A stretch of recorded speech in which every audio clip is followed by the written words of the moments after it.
19 तारीख को जब खबर आए पहले कि जुबिन गर्ग के निधन हो गया है, उससे पहले खबर आया था कि जुबिन गर्ग एक दुर्घटना हो चुकी है जुबिन गर्ग के साथ, पैराग्लाइडिंग हो चुका है, स्कूबा डाइविंग हो चुका है, अलग अलग खबरें आ रहे थे। फिर थोड़ी देर बाद खबर आया कि जुबिन गर्ग के निधन हो गया। तो जब ये खबर अलग अलग तरीके से आ रहा है, ऑफ कोर्स इसलिए हुआ क्योंकि वो सिंगापुर में हुआ और तात्कालिक रूप में खबर नहीं मिल रहा था, तो थोड़ा सा कन्फ्यूजन हुआ था। तो लोगों को लगा ये क्या हो रहा है, जुबिन गर्ग के निधन हो गया, पहले तो एक्सीडेंट हुआ था, अब निधन ही हो गया, 1 घंटे के अंदर अंदर खबर की पुष्टि हो गई। तो ये खबर लोग तत्काल रूप से एक्सेप्ट नहीं कर पाए, ये पहला बात है। दूसरा, अब हम आते हैं जुबिन के संग में कौन थे, जुबिन क्यों गया था सिंगापुर, ये सवाल हुआ। नॉर्थ ईस्ट फेस्टिवल के लिए गए थे।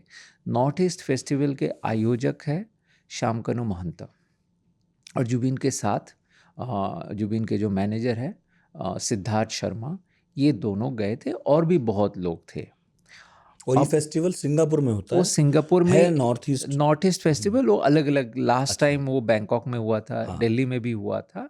वो बेसिकली एक इवेंट है जिसमें डिफरेंट गवर्नमेंट सोर्सेज स्पॉन्सर करते हैं, प्राइवेट पार्टीज भी स्पॉन्सर करते हैं, और उसमें नॉर्थ ईस्ट को सेलिब्रेट किया जाता है। एज ए कॉन्सेप्ट ठीक था। फिर लोगों का सवाल हुआ कि वहाँ क्यों गए थे, क्योंकि ये बात भी सच है कि पिछले 2-3 साल में जुबिन कई बार हॉस्पिटल जा चुके हैं, उनको सीजर अटैक आते हैं, उनका जो स्वास्थ्य है वो काफ़ी बिगड़ा हुआ था। तो ऐसे वक्त में जुबिन ने ट्रैवल किया, इस बात से बहुत लोग खफा थे, और जुबिन को लेके कंसर्न भी थे लोगों में कि जुबिन के स्वास्थ्य दिन ब दिन बिगड़ते जा रहे हैं। अब सवाल इमीडिएटली आया कि वो नॉर्थ ईस्ट फेस्टिवल में गया था और मैनेजर भी साथ में गया था। अब आगे बढ़ने से पहले मैं शामकनु महंता का परिचय करता हूँ। शामकनु महंता एक इवेंट ऑर्गेनाइजर ही नहीं है, वो एक कंसल्टेंट है, इंफ्रास्ट्रक्चर कंसल्टेंसी करते हैं, एक उनका अपना कंपनी है। लेकिन साथ में वो 2 फेमस या प्रभावशाली व्यक्ति के भाई है। एक है भास्कर ज्योति महंता, जो असम के फॉर्मर डीजीपी थे और परसों तक इंफॉर्मेशन कमिश्नर था असम के।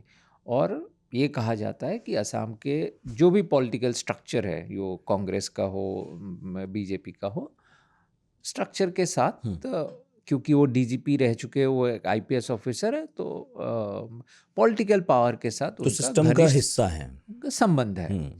और अभी क्योंकि हिमंता बिश्व शर्मा सरकार है, तो इनके साथ भी क्योंकि रिटायरमेंट के बाद उन्हें इंफॉर्मेशन कमिश्नर बनाया गया, तो ये माना जाता है कि सिस्टम का हिस्सा है। दूसरा है डॉक्टर ननी गोपाल महंता, वो गुवाहाटी यूनिवर्सिटी के वाइस चांसलर है, और लास्ट ईयर तक 2024 तक जहाँ तक मुझे याद है, वो असम गवर्नमेंट के, असम सरकार के कैबिनेट रैंक पे एजुकेशन एडवाइज़र थे। और ये भी है कि हिमंता बिश्व के दोस्त है, हिमंता बिश्व शर्मा के दोस्त है असम के मुख्यमंत्री, तो लोगों को पता था कि ये दोनों ही एक प्रभावशाली व्यक्ति फैमिली से आते हैं। साथ में शामकनु महंता एक ऐसा व्यक्ति था जो सोशल मीडिया में बहुत ही एक्टिव था। तो उनका एक आचरण है कि वो प्रभावशाली लोगों से मिलते हैं, उनके फ़ोटो सोशल मीडिया में देते हैं, और जितने भी प्रभावशाली लोगों के साथ उनका संगत है, उनका एक तरह से आप कह सकते हो, अगर आप न्यूट्रली देखें, थोड़ा दिखावा करते हैं कि मैं इनको जानता हूँ, उनको जानता हूँ। तो ये जो उनका तरीका था, थोड़ा फ्लैम्बॉयंस था अपने पर्सनालिटी में, इससे काफ़ी लोग नाराज़ थे।